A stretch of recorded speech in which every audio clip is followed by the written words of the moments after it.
Hello and welcome back to the Deep Dive. Today we're diving headfirst into one of the most incredible stories our bodies tell. It's the living, breathing narrative of human diversity. We're taking a deep dive into Tanzania, a nation often described as a true living museum of human diversity. It's a place where the sheer variety of human appearance is just breathtaking. So our mission today is to unpack what exactly makes Tanzanians look so distinct from each other, and why this incredible visual tapestry exists, and perhaps most importantly, what it all means for their vibrant national identity. We're drawing all our insights, as always, from the fantastic sources you shared with us. Our goal for you, our listener, is a truly eye-opening shortcut to understanding this amazing mosaic of human appearance. We've got some surprising facts and context you won't soon forget.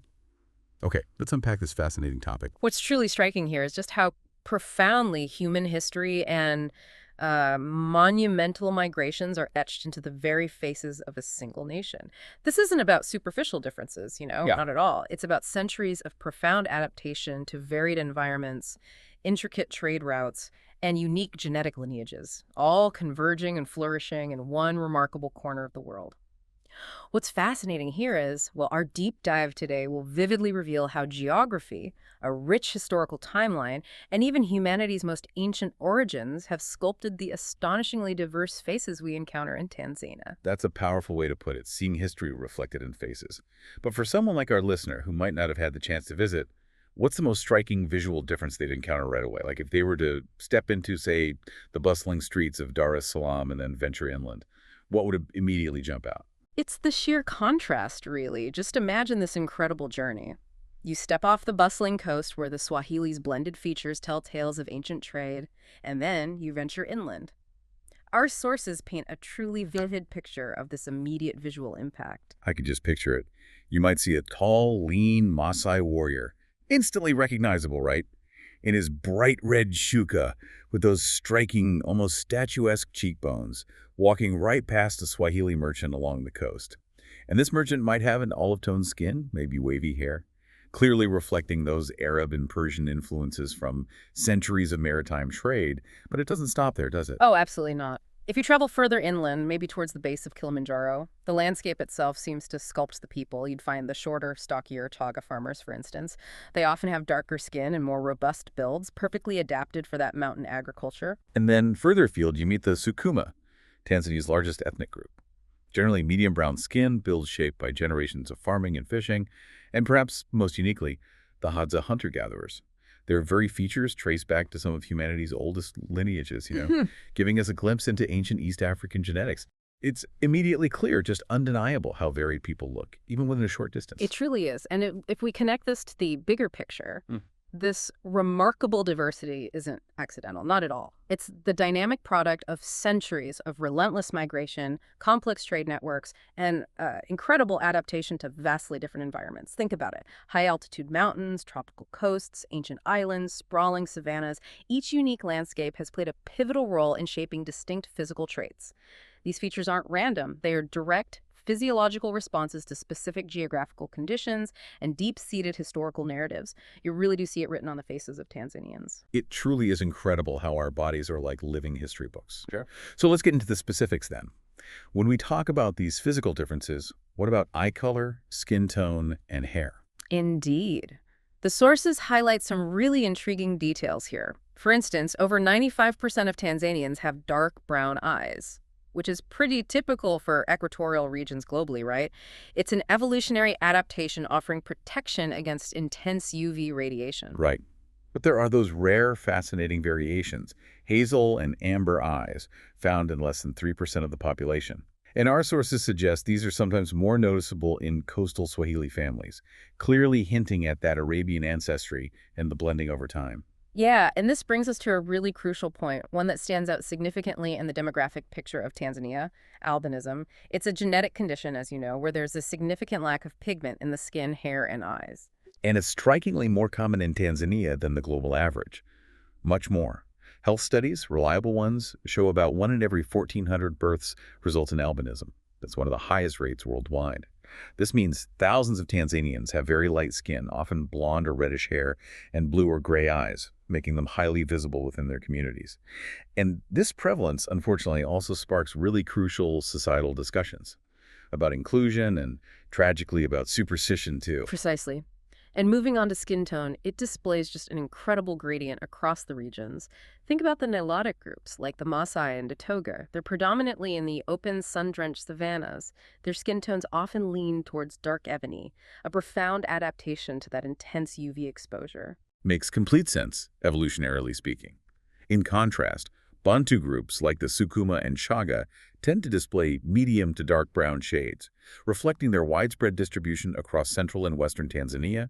And then along the Swahili coast, Zanzibar, Dar es Salaam, you'll see more olive to bronze skin tones, which, as our sources highlight, is a direct result of centuries of intermarriage and cultural exchange with Arab and Persian traders. And let's not forget the Hadza and Sandoa, those ancient hunter-gatherers.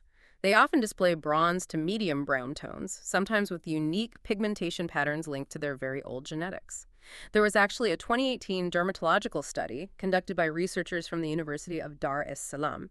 It confirmed these regional melanin differences, showing lighter averages along the coast and darker averages inland, really underscores the environmental and historical influences we've been discussing. So skin tone is literally a map of migration and environment. What about hair texture and color? That must also tell quite a story. It absolutely does. Tightly coiled hair dominates among most Bantu and Nilotic groups, which is common across much of sub-Saharan Africa. But you'll find fascinating variations. Looser curls and wavy hair are more prevalent in Swahili coastal communities. Again, thanks to that Middle Eastern and South Asian genetic admixture, that natural blending over generations. And the Hadza and Senda, those ancient groups, often display fine, peppercorn-like curls, which are remarkably similar, actually, to Sam populations down in southern Africa. What's fascinating about hair isn't just its biology, though. It's the deep cultural significance, isn't it? Our sources show some striking examples. Maasai men, for instance, often shave their heads as a sign of transition, signaling passage from warriorhood to elder status, a deep cultural statement right there on the body. While their women meticulously braid or decorate theirs with beads, often signifying marital status or age group, then you have Swahili women embracing elaborate braids and henna designs, reflecting their rich artistic heritage. And Chaga traditions emphasize more practical, less ornate hairstyles for agricultural life, prioritizing function. Exactly. Hair, like you said, isn't just biological. It's a powerful marker of identity and tradition. It shows how deeply cultural practices are intertwined with physical traits. This raises an important question. How does this rich tapestry of appearance connect to broader societal perception and heritage? For albinism, as you mentioned, it's a subject of both fascination and unfortunately profound stigma. It really raises significant societal questions about inclusion and human rights, and the environmental drivers behind skin tone variations like UV exposure and the genetic drivers for hair texture. Tracing back to ancient lineages and admixture, they're profound examples of human adaptation. Truly incredible how many stories our bodies carry. But beyond skin and hair, the very architecture of our bodies, height, build, facial structures, also tells equally dramatic stories. Anthropologists highlight stark variations in stature. Nilotic groups like the Maasai and the Toga, among the tallest in Africa. Maasai men, for example, average between 177 and 182 centimeters. That's about 5'10" to 6 feet tall. With lean builds, long limbs, perfect adaptations for hot, dry environments. And think about this, Tanzania is actually one of those rare places where you find some of the tallest people in Africa living right alongside some of the shortest. In contrast, Bantu groups, like the Sukuma and Chaga, have a medium stature, men averaging around 170 to 172 centimeters, so 5'7", 5'8". Stockier builds, better suited to farming. Then the Hadza and Sando are shorter on average, men around 160 to 164 centimeters, 5'3", 5'4". Clearly reflecting their ancient hunter-gatherer lineage. And along the Swahili coast, men average around 171 centimeters, reflecting that blended ancestry. That's a wild demographic picture. It's striking. It really is.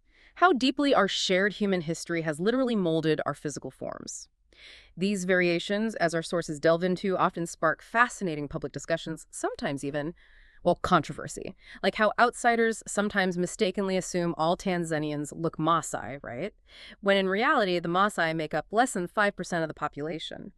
This common misconception really underscores how external perceptions can simplify a rich and complex reality, especially when one group, like the Maasai with their distinctive look and practices, captures global attention. That's a really important distinction. Yeah. It highlights how easy it is for external perceptions to just simplify things.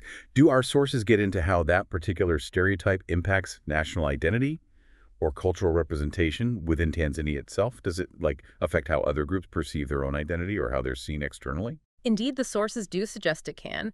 This oversimplification can sometimes overshadow the equally vibrant and significant identities of other groups. It just reinforces the idea that these features, whether it's height, build, or facial structure, are like a history written on bodies. Reflecting deep ancestral lines and the complex interactions over millennia, it's a powerful testament to the intricate tapestry of human evolution and migration, but also a reminder that representation really matters. A history written on bodies. Right. That's powerful. Okay, so how did all this incredible diversity come to be? Let's trace those deep roots, the migration and genetics that led to this unique blend. Tanzania's story literally starts at the beginning of humanity.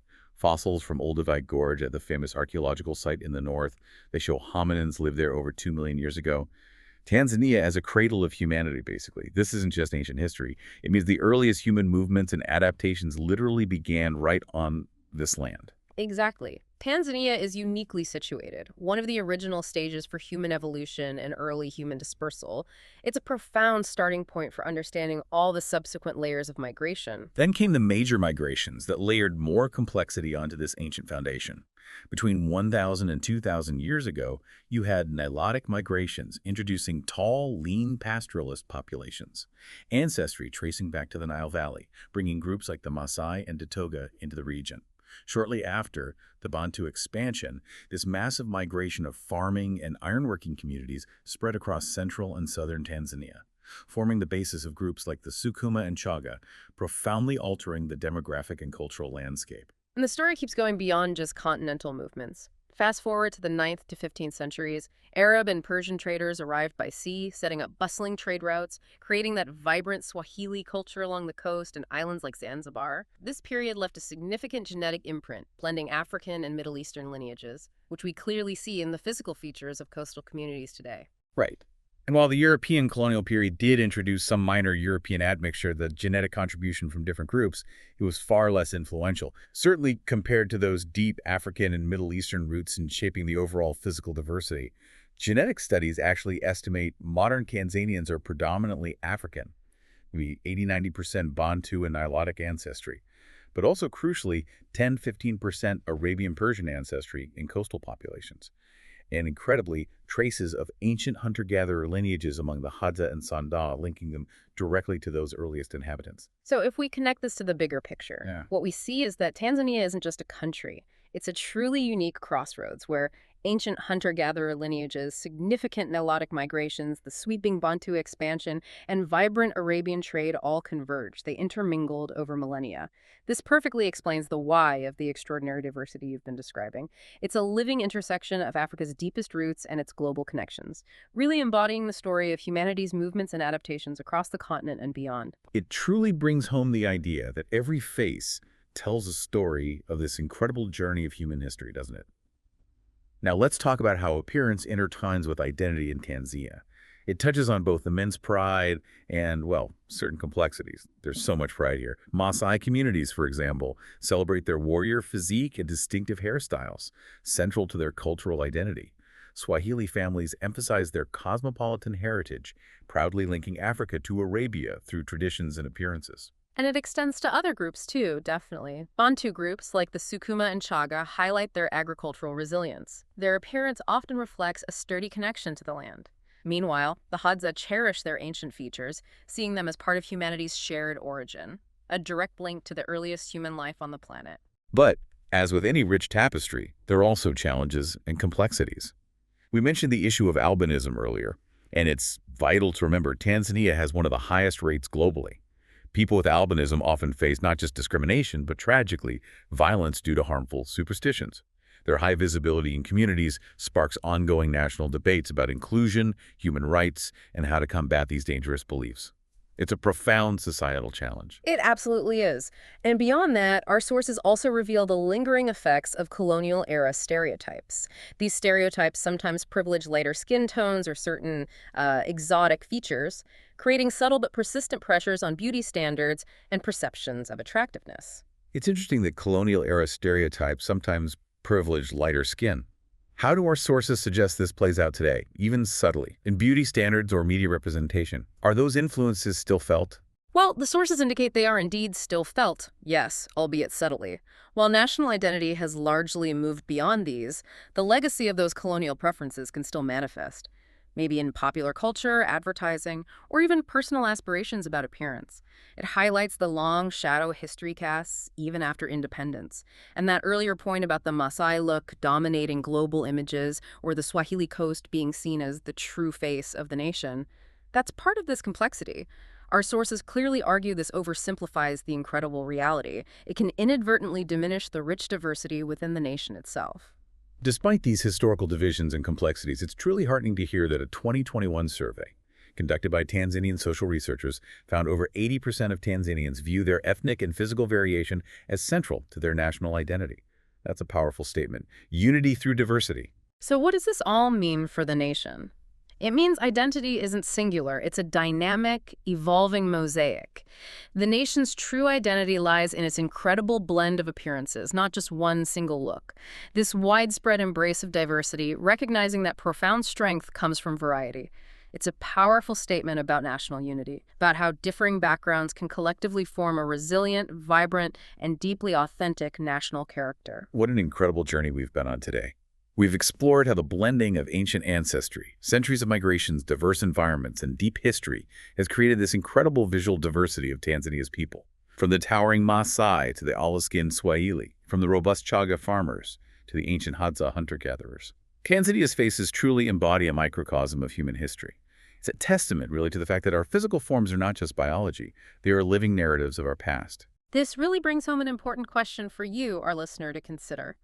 Should Tanzania's identity be symbolized by one single iconic image, or does its profound and undeniable strength truly lie in its incredible diversity of faces? The powerful thought to reflect on. We really encourage you to explore this idea further and appreciate the rich tapestry of human experience, both in Tanzania and beyond.